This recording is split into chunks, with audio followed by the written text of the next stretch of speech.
You have to have an ability to handle pressure, because no matter how successful you are, I have many, many friends and enemies, a lot of enemies too, I don't care, but they're smart. I don't like to talk in the negative, but sometimes people are better off knowing the fact. Should I tell you what it is or not? Yes. And people that can handle pressure can be entrepreneurs, can be successful. Now, I have some friends that are really, really smart, but they can't handle pressure. In which case, they should work for somebody, do great, and have a good life. There's nothing wrong with it. Now, one of the things I tell people about pressure is, you know what? They said, how do you handle pressure? Who's had more pressure than me? Ay, ay, ay. Have I had pressure over the years?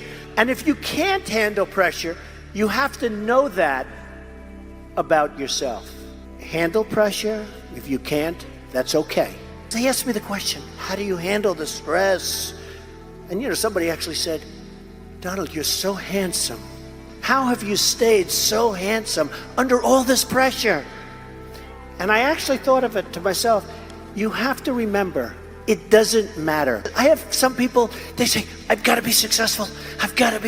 They'll never be successful. It's too crazy. They can't think straight. So you've got to be able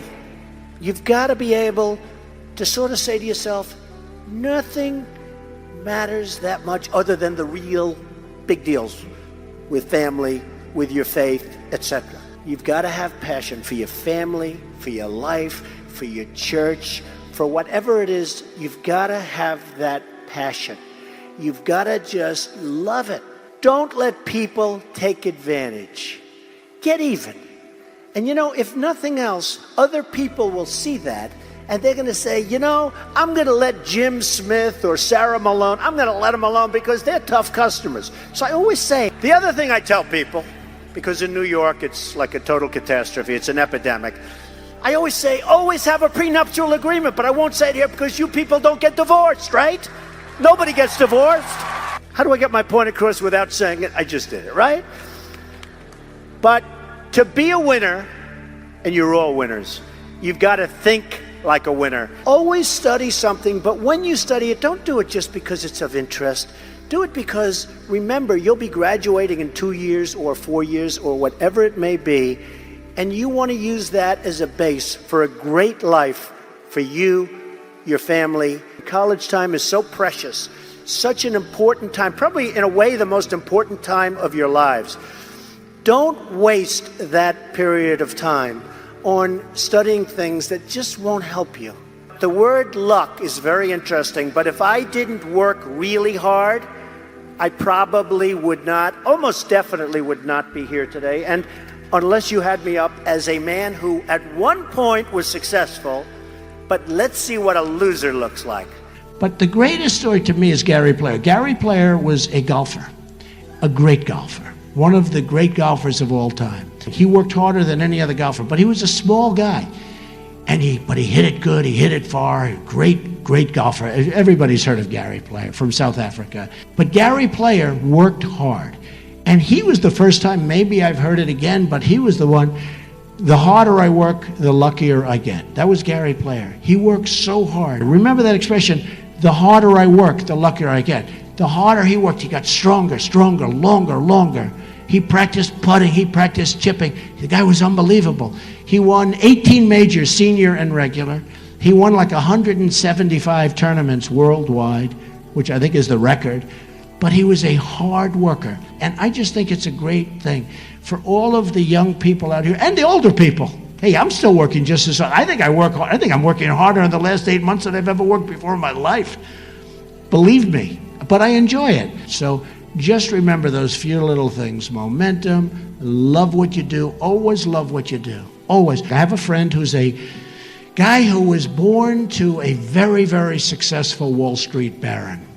And the Wall Street baron is a vicious, ruthless, horrible human being, okay? You would not like him for dinner. You'd respect him, but you wouldn't like him. And the son was in the father's firm on Wall Street, and the firm is a massive firm.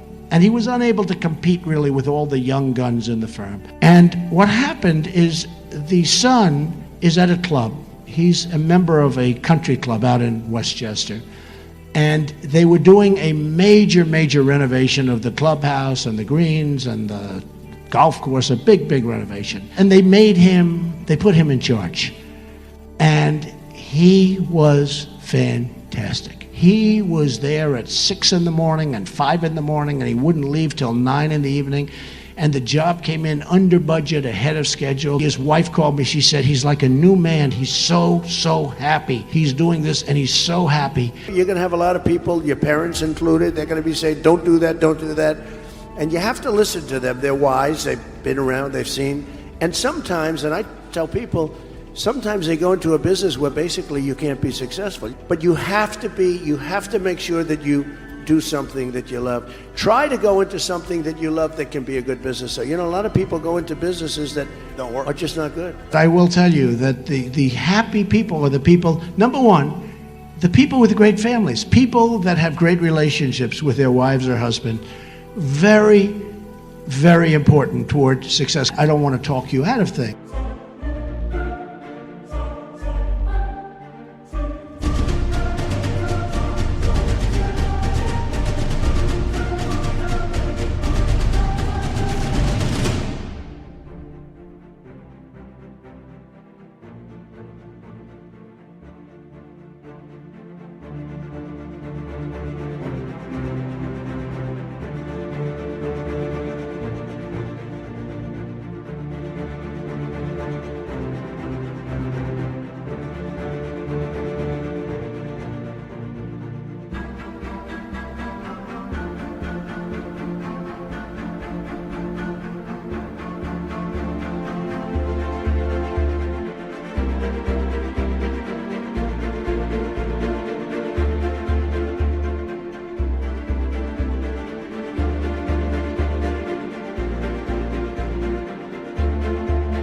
Because we're talking about success. Most people think success is measured in the form of monetary success.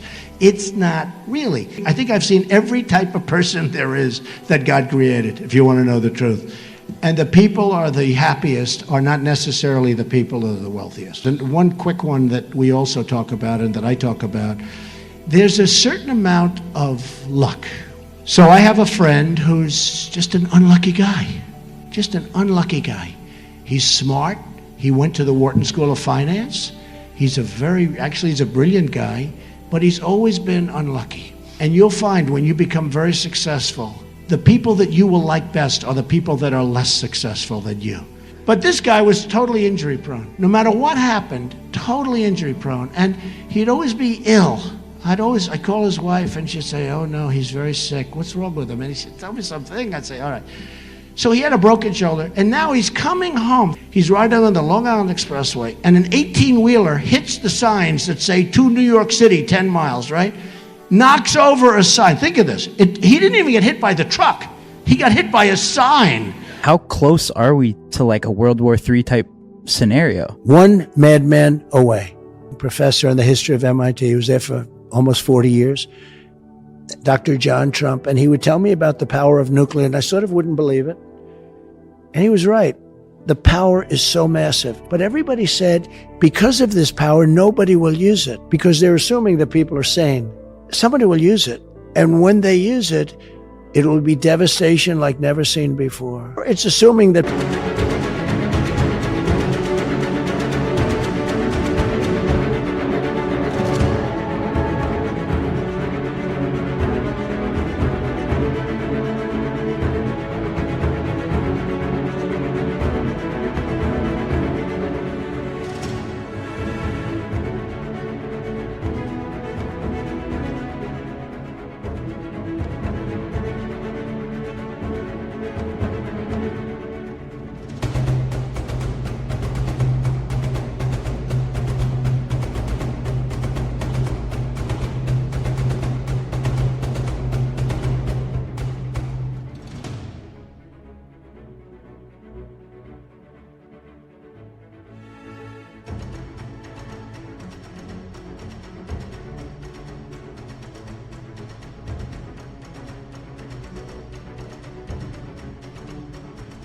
people win wars because, you're not going to use it.